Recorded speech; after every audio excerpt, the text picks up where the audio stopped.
네, 반갑습니다. 네, 안녕하세요. 이제 새로운 주제로 들어가는데요. 사실 저번에 저희가 마지막 과에서 천국에 대해서 다 배웠지 않습니까? 그래서 이게 연결되는 것이 과연 맞는 건지 아닌지 저는 잘 확신할 수 없습니다만 이 책을 알레시 목사님의 이게 천국과 지옥 바로 알기를 봤는데 두 부로 나눠져 있습니다. 첫 번째는 천국에 대해서, 두 번째는 이제 지옥에 대해서, 뭐 천국의 존재라든가 위치, 도시, 거주자, 눈물, 행복, 종, 천국의 창문에 대해서 이렇게 자세히, 정말 자세히 적어 놓으셨고, 그다음에 지옥에 대해서도 읽어보시면 아시겠지만, 우리 가슴에, 마음에 두려움이 일 정도의 아주 무시무시한 지옥의 본질에 대해서 성경에서 말씀하신 그대로 말씀하고 계시더라고요. 그래서, 이것들은 우리가 먹기에 씻기에 굉장히 단단한 고기라 할지라도 한번 씌워보는 것이 낫겠다라는 생각이 들어서 그냥 진행하기로 했습니다. 저자 서문도 이제 쭉 읽어보시면 서문 자체가 사실은 이 책을 왜 읽어야 되느냐, 왜 천국과 지옥에 대해서 성경적으로 알아야 되느냐에 대한 그런 말씀을 해주셨더라고요. 미국 정부에서 공립 학교 학생들을 위해서 책을 썼습니다. 어떤 책을 쓰는가 하면 우주과학에 대한 책이죠. 우리 같으면 과학책. What's up there 해가지고 저 위에는 무엇이 있을까?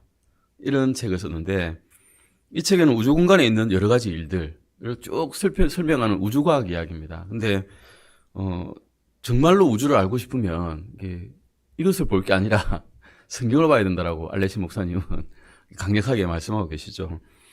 그래 그것을 아시는 분은 사실 정확하게 아시는 분은 하나님밖에 안 계시니까요.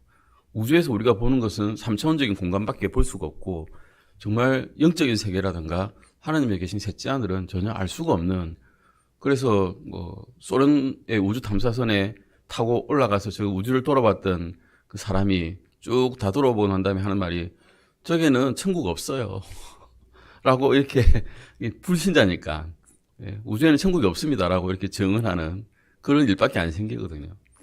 그래서 주님께서는 반드시 성경으로서 눈이 보지 못하고 귀가 보지 못하고 마음이 보지 못하는 그런 일들을 성경적으로 찾아봐야 된다라고 분명히 말씀하고 계십니다. 그게 어디서 말씀하고 계시는가 하면 고린도전서 2장 10절에서 말씀하고 계십니다. 고린도전서 잠깐 보실까요? 고린도전서입니다. 고린도전서 2장 10절입니다. 한번 읽어보실까요? 고린도전서. 성경 공부 시간이기 때문에 이게 사실은 이 책의 내용도 중요하지만 이 책에 적혀 있는 성경 구절들을 아는 것이 더 중요합니다. 알레이시 목사님의 생각도 그 해설도 아주 강해도 훌륭하시지만 우리가 봐야 될 건 결국 성경이지 않겠습니까? 과연 그러한가 베레아 사람들이 이게 고귀한 사람들이 봤듯이 우리도 과연 그렇게 말씀하시는 걸 찾아보겠습니다. 고린도전서 2장 10절입니다. 같이 읽으시겠습니다. 그러나 하나님께서 자신의 영으로 우리에게 그것들을 계시하셨으니 성령께서는 참으로 모든 것, 즉 하나님의 깊은 것들을 샅샅이 살피시느니라. 아멘. 목사님께서, 알레시 목사님께서는 우리가 하나님으로부터 천국에 관한 일을 배우려고 한다면 내 자신의 생각이나 마음이나 의도를 가지고 배울 게 아니라 성령님의 인도를 받고 배워야 된다고 분명히 말씀하고 계십니다. 그분에게 우리가 의지를 하고 그분에게 우리 자신을 맡기면 자신의 말씀으로부터 천국에 관한 진리들을 우리 마음속에 가르쳐 주실 것이라는 거죠. 만약에 불신자가 와서 이 말씀을 읽는다면 이게 진리라고 느끼겠습니까? 제가 만약에 구원받기 전에 이 말씀들을 읽었으면 또 하나의 소설 하나 읽는구나 라고 생각했을 것입니다. 그런데 성령님께서 말씀하신다면 믿고 난 다음에는 이것이 이해가 되는 거죠. 그전에는 이해가 안 됐습니다. 그전에는 이해를 할 수도 없고, 왜냐하면 사람이 눈으로 보고 귀로 듣고 마음으로 듣는 것은 도저히 마음에 들어가지도 않고 귀로 들어오지도 않고 눈으로 보지도 못한다고 하셨거든요.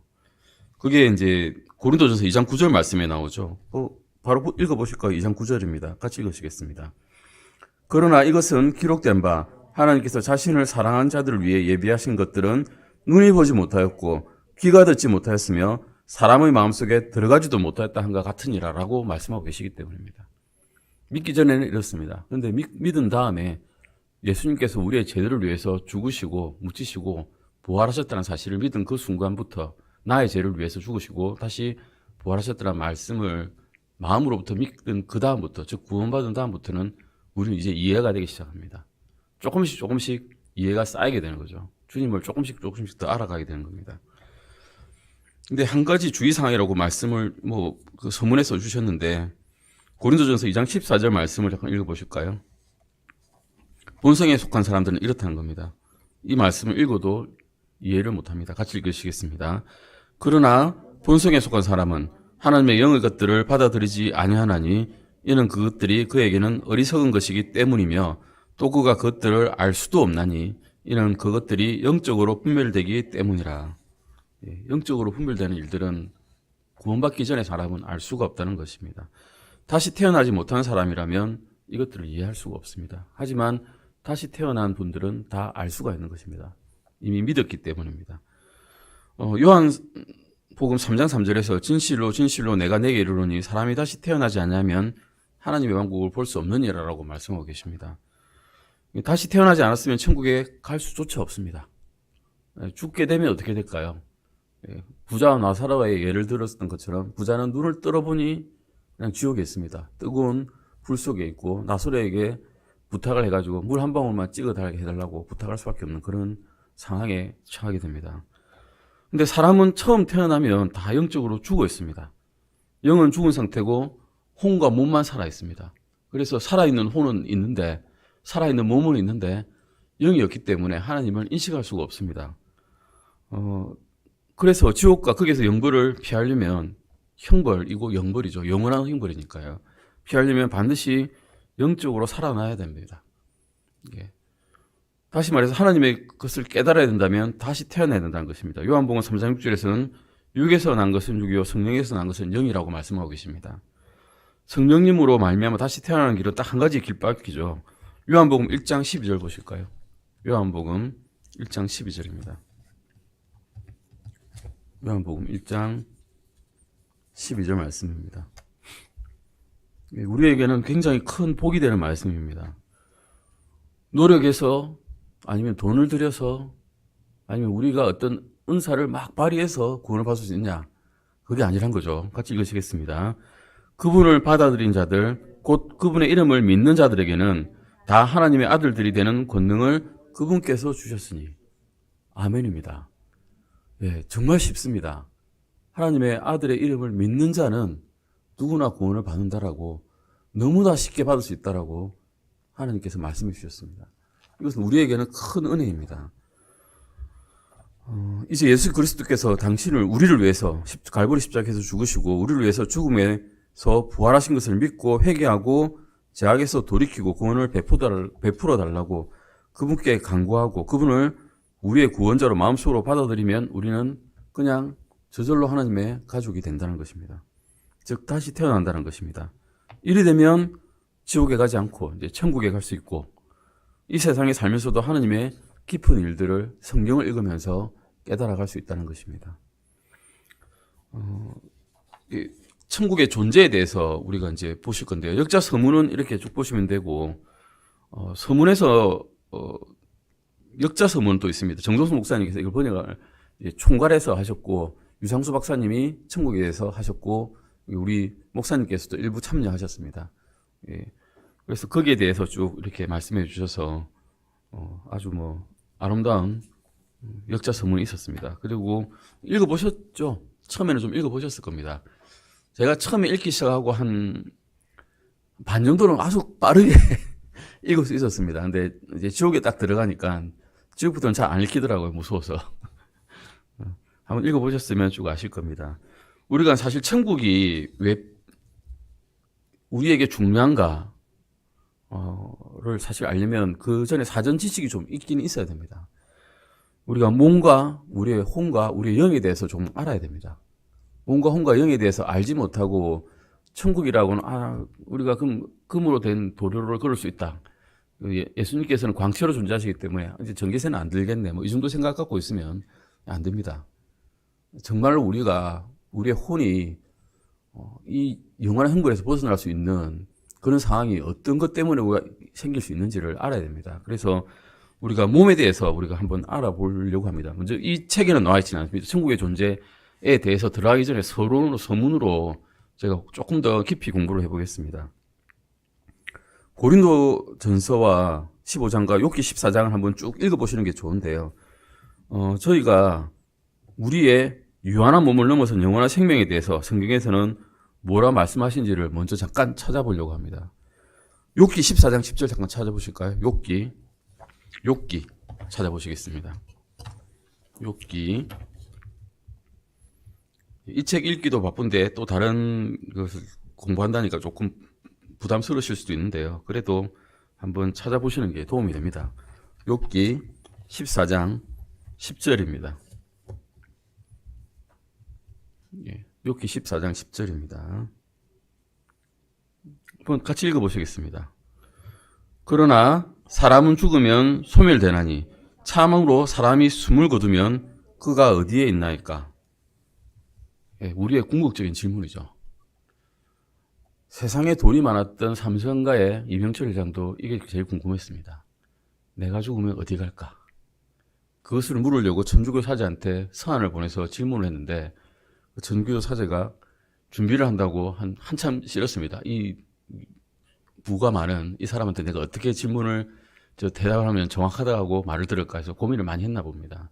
근데 그 대답을 받기도 전에 이병철 회장이 죽었습니다. 안타까운 일입니다. 한 사람의 영이 그냥 아무 대책 없이 질문에 대한 해답도 못 얻고 그냥 죽어버린 거죠.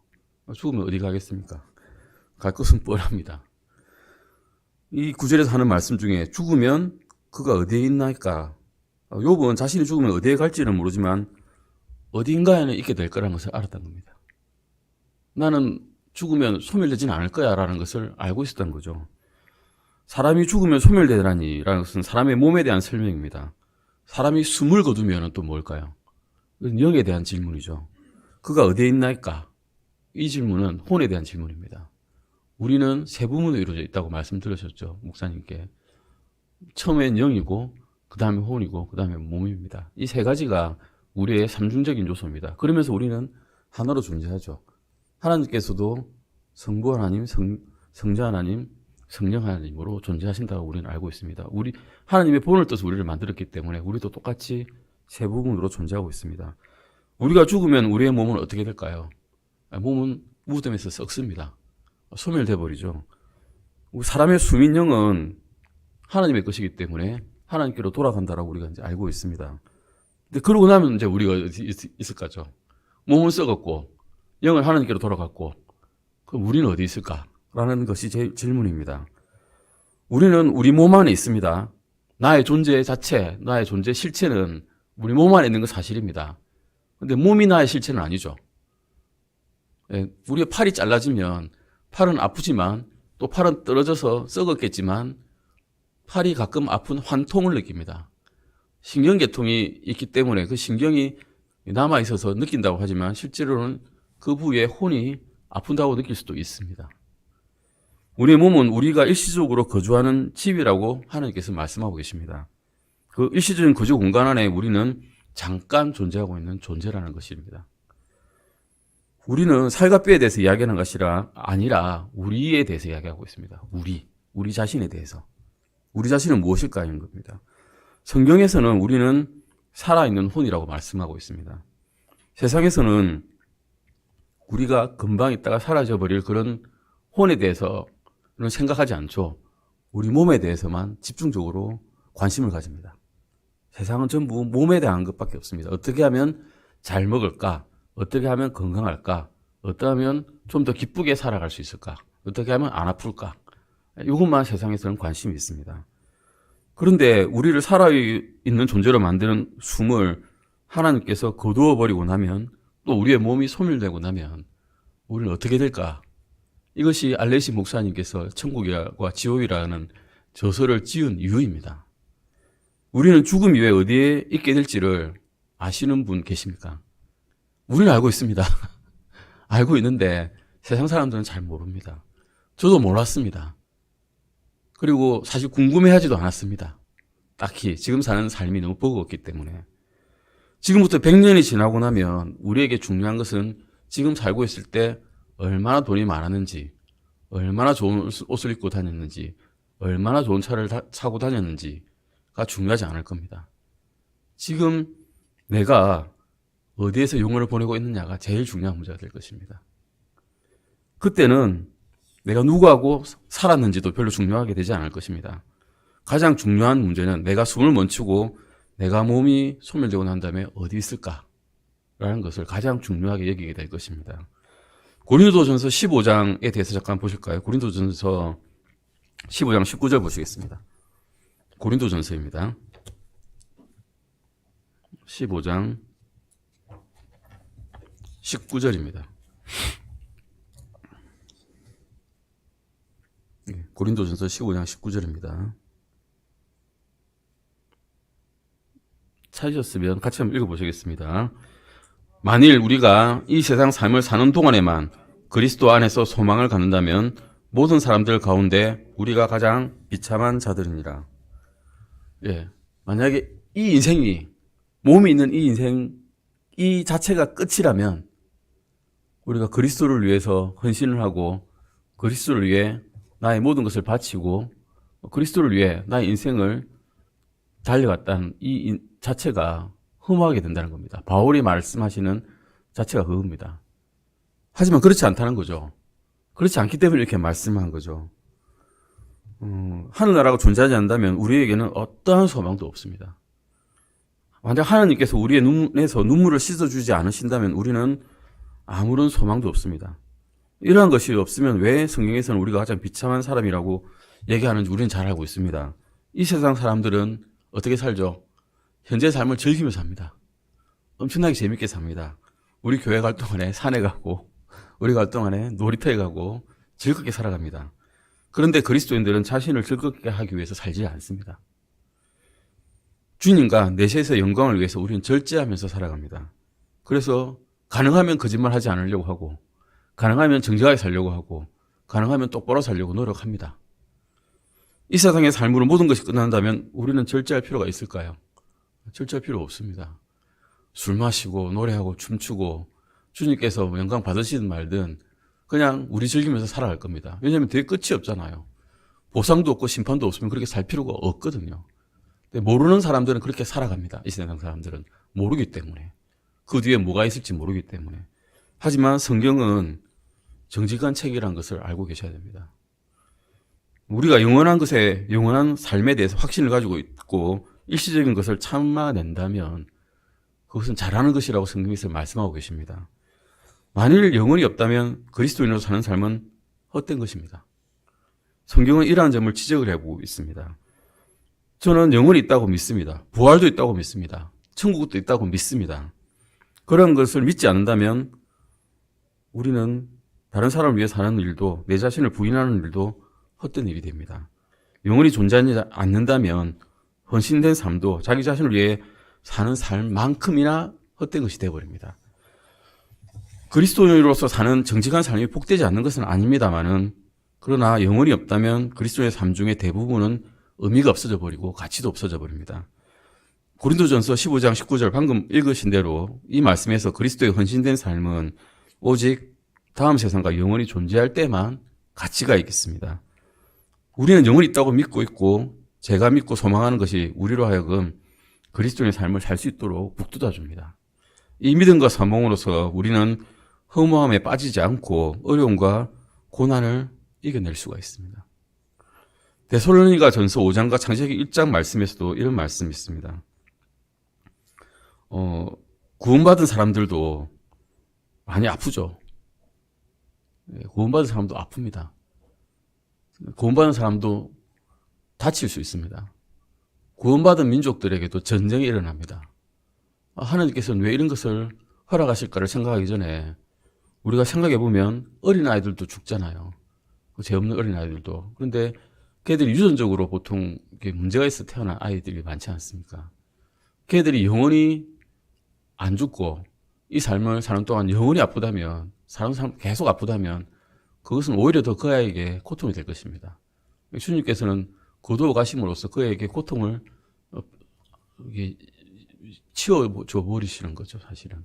오히려 그에게 어떻게 보면 부모가 우리 마음에는 아픔이 되지만 그 아이 형편에서 볼 때는 더 좋은 일이 될 수도 있는 것입니다.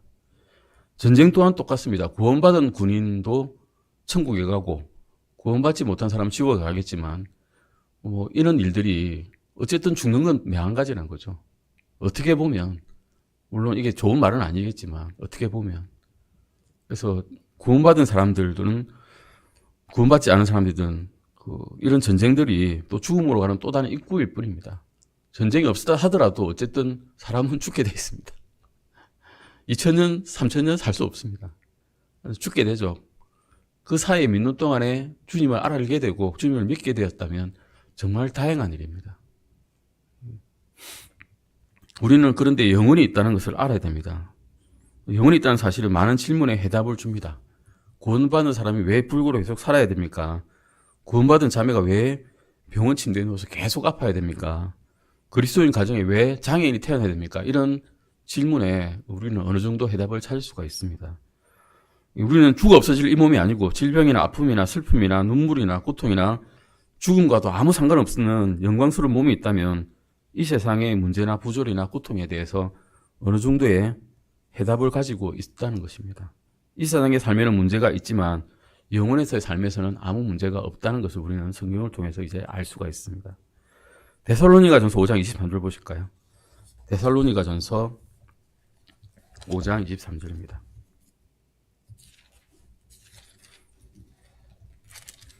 5장 23절. 데살로니가 전서 5장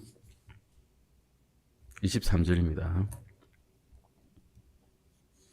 데살로니가 전서 5장 23절 같이 읽어보시겠습니다. 화평에 바로 그 하나님께서 너희를 온전하게 거룩히 구별하시기를 원하며 또 너희의 온 영과 혼과 몸이 우리 주 예수 그리스도께서 오실 때까지 흠없이 보존되기를 내가 하나님께 기도하노라. 이 말씀은 순서가 있죠. 처음에 뭐가 나옵니까? 온 영이 나옵니다. 그 다음에 온 혼이 나오죠. 그 다음에 온 몸이 나옵니다. 하나님의 관심사는 외모나 껍데기가 아닙니다. 몸이 아니고 몸은 제일 마지막에 관심을 두시고 물론 그리스도 몸도 건강도 중요하지만 가장 중요한 것은 영이고 그 다음에 혼이고 그 다음에 몸이란 것입니다. 성경에서는 예수 그리스도께서 오실 때까지 우리의 영이 거룩히 구별되고 혼이 또한 거룩히 구별되고 마지막으로 몸이 거룩히 구별되기를 원한다라고 말씀하고 계십니다. 우리의 이 요소를 다 온전히 거룩하게 구별되어 살기를 원하고 계신다는 겁니다. 근데 이건 우리 잘 이해가 되지 않죠? 이거 어떻게 세 개가 하나냐? 1 플러스 1 플러스 1인데 왜 3이 돼야지 왜 1이 되느냐? 우리는 이해를 잘 못합니다. 솔직히 이해를 잘 못합니다. 근데 이해를 못해도 우리는 숨을 쉬고 있습니다. 우리가 호흡기의 기관들이 어떻게 작동하는지 하나도 모릅니다. 저도 의사지만 정확하게는 알 수가 없습니다. 그 사이클이 어떻게 돌아가는지. 하지만 숨 쉬고 있습니다. 저는 자동차 공학을 잘 모릅니다. 하지만 자동차는 운전하고 있지 않습니까? 이렇게 돌아가는 것입니다. 우리는 이 세상에 살아가면서도 입증할 수도 없고 이해할 수도 없고 믿는 것을 믿고 있는 경우가 매우 많습니다. 그런데 요한일서 5장 9절에서는 이렇게 말씀하고 계십니다. 요한일서 5장 9절 잠깐 보시겠습니다. 요한일서 5장 9절입니다.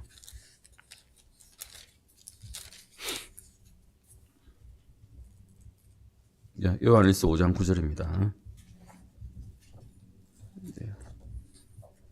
요한일서 5장 9절 찾아보셨으면 한번 읽어보시기 바랍니다. 5장 9절입니다. 만일 우리가 사람들의 증언을 받아들인다면 하나님의 증언은 더 크도다.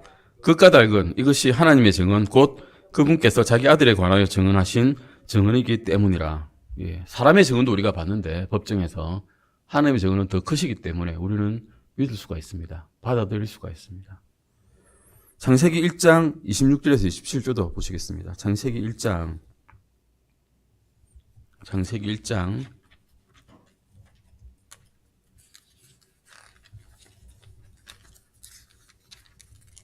26절에서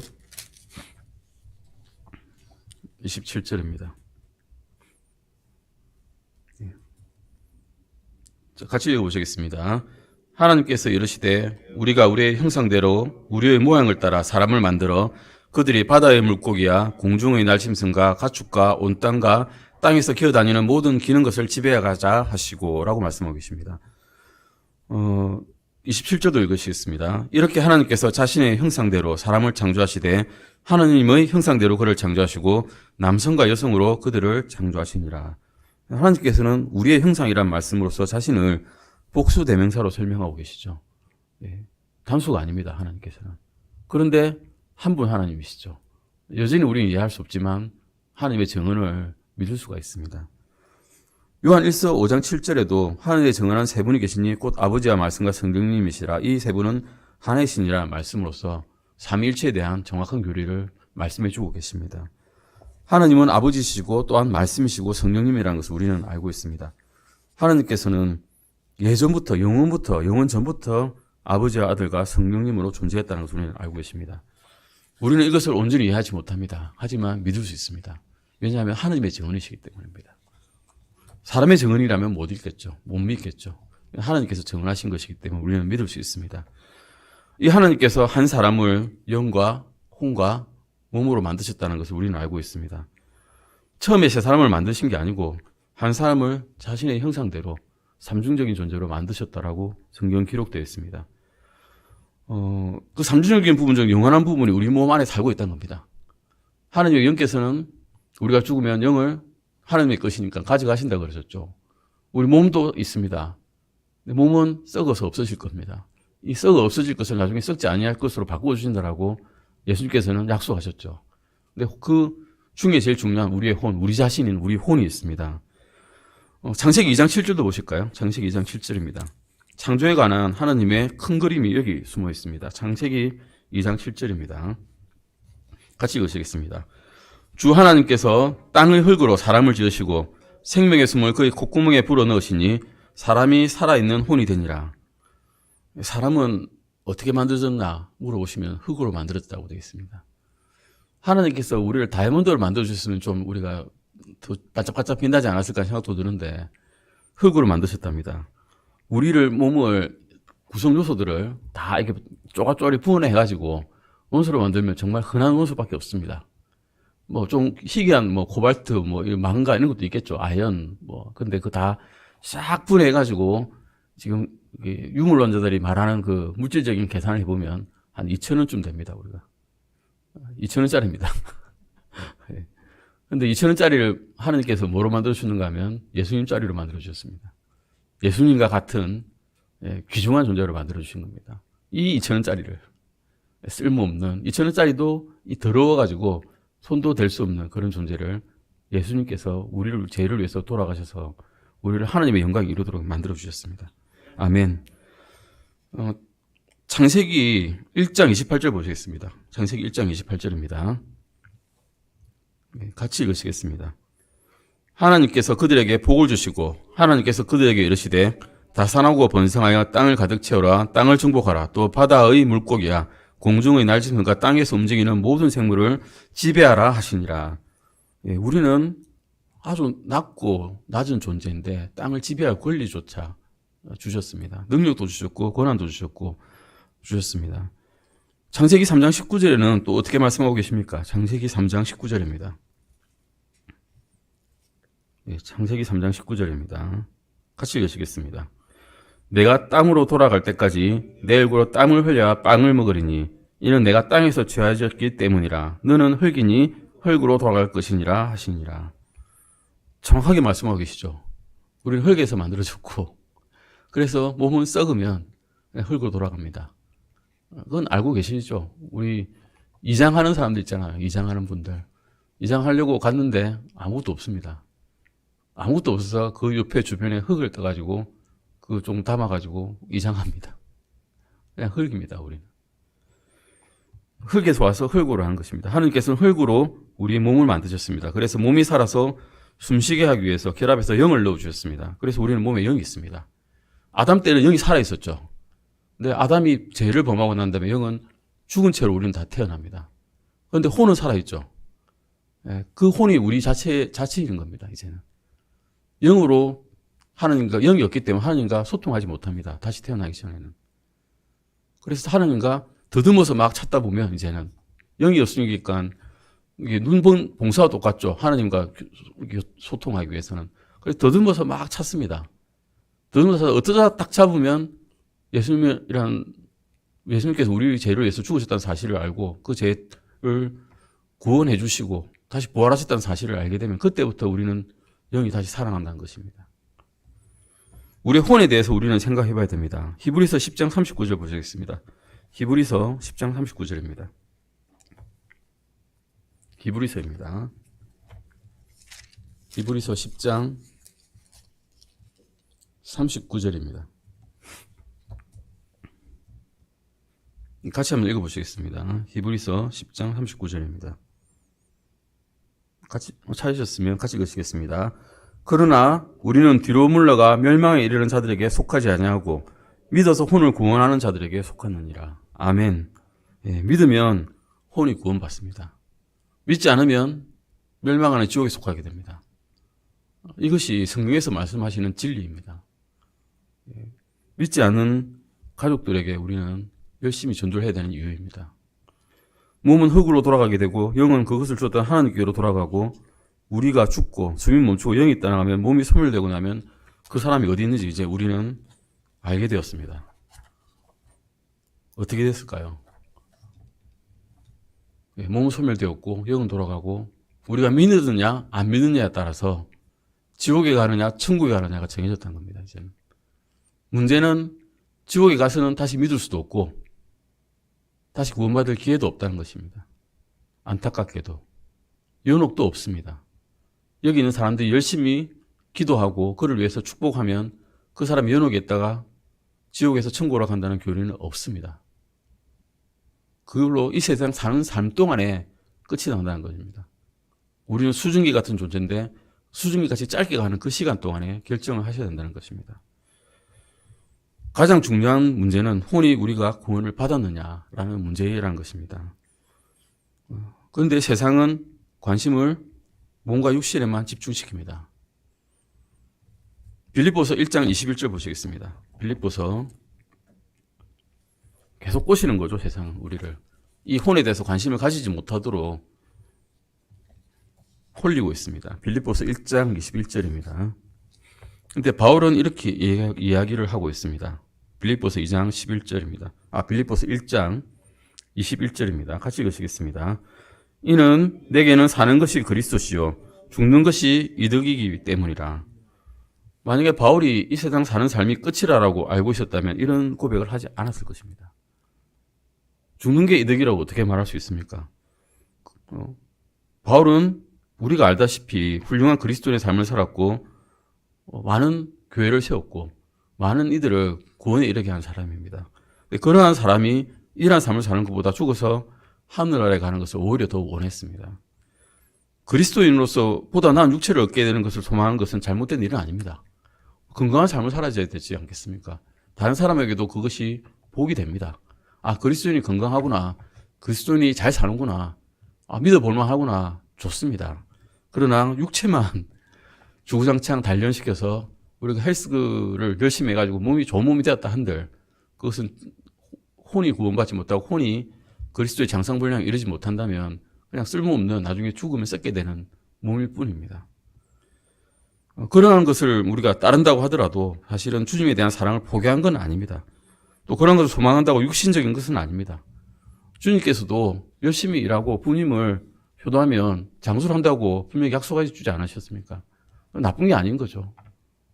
하지만 그런 것만 바라는 것은 옳지는 또 않다는 것입니다. 내가 빌립보서 1장 22절도 보실까요? 1장 22절입니다. 그러나 내가 육체 안에 산다면 이것은 내 수고의 열매니라. 그럼에도 내가 무엇을 택할지 알지 못하노니라고 말씀하고 있습니다.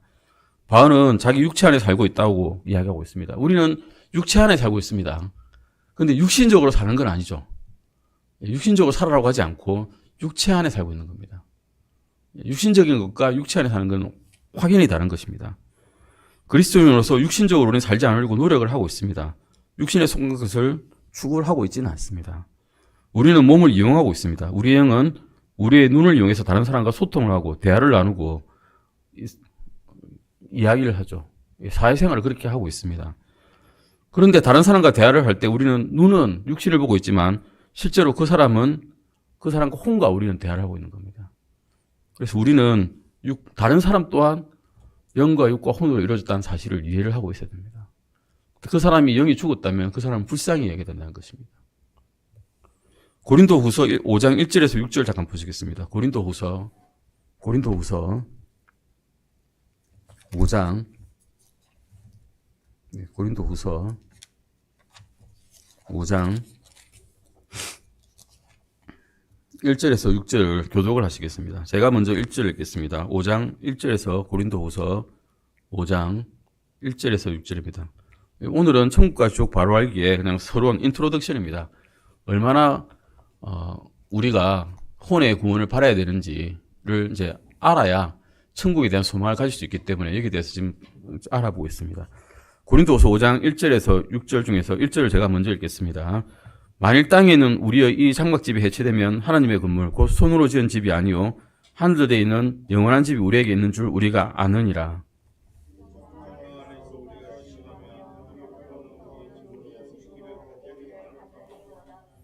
우리가 옷 입고 있으면 벌거벗은 채 드러나지 아니하리라.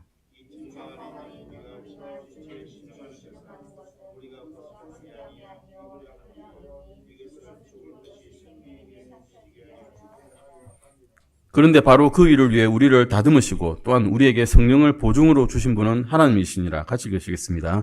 그러므로 우리는 항상 확신에 차 있으며 우리가 몸 안에서 집에 거하는 동안에는 주로부터 떨어져 있는 줄을 아노니. 우리는 알고 있습니다. 구원받은 사람들은 알고 있습니다. 우리는 이해를 못하지만 알고는 있습니다. 아버지와 아들과 성령이신 하나님께서 한 사람을 영과 혼과 몸으로 만드셨습니다. 세 사람의 아담을 만드신 게 아니라 한 사람을 만드셨는데 그 사람이 영과 혼과 몸이 있다는 것을 알 수 있습니다. 우리는 삼중적인 존재이고 또 하나님께서 주신 영으로 우리는 살아있고 다른 사람의 몸 안에 있는 혼과 의사소통을 하고 있습니다. 우리는 같은 영을 갖고 있기 때문에 같이 의사소통을 할 수 있습니다. 창세기 2장 7절에서 보시면 주 하나님께서 땅의 흙으로 사람을 지으시고 생명의 숨을 그의 콧구멍에 불어넣으시니 사람이 살아있는 혼이 되니라라고 말씀하고 계십니다. 우리는 이렇게 살 수 있는 겁니다. 이 장막은 무엇입니까? 우리의 몸을 이야기하고 있습니다. 우리의 몸은 장막입니다. 장막집을 벗으면 어떻게 됩니까? 이제 우리 몸이 죽었다는 거죠. 우리의 혼이 하나님께로 떠나간다는 겁니다. 라헬도 그렇게 죽었고요. 아브라함도 그렇게 죽었고요. 그런데 죽었지만 하나님 옆에 살아 있습니다. 우리는 죽었지만 우리도 또한 하나님께로 갈 것이고 하나님과 같이 살 것이고 예수님과 같이 있게 될 것입니다. 땅에 있는 집이 장막이란 것이고 우리가 이 세상 사는 동안에 얼마나 많이 배웠든지 얼마나 훌륭한 그리스도인이었는지 얼마나 좋은 교회 다녔든지 상관없이 우리가 살고 있는 이 몸 자체는 사실은 고난을 줍니다. 우리가 늙고 병들게 되지 않겠습니까? 언젠가는 늙고 병들게 됩니다. 그런데 그런 늙고 병들었을 때 이 영혼에 대한 소망이 없다라면 우리는 얼마나 비참한 사람이 되겠습니까? 그런데 우리는 그런 소망이 있습니다. 히브리서 13장 3절 보시겠습니다. 히브리서 13장 3절입니다. 우리의 소망에 관한 말입니다. 히브리서 13장 3절입니다.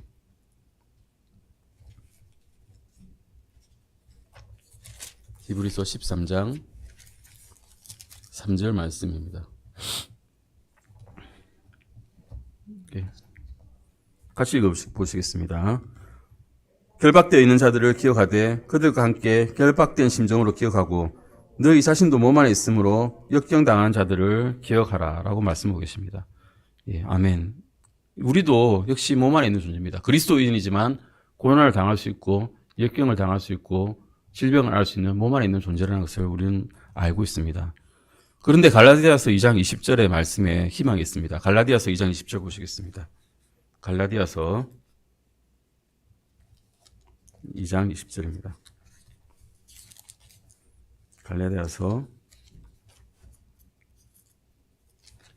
2장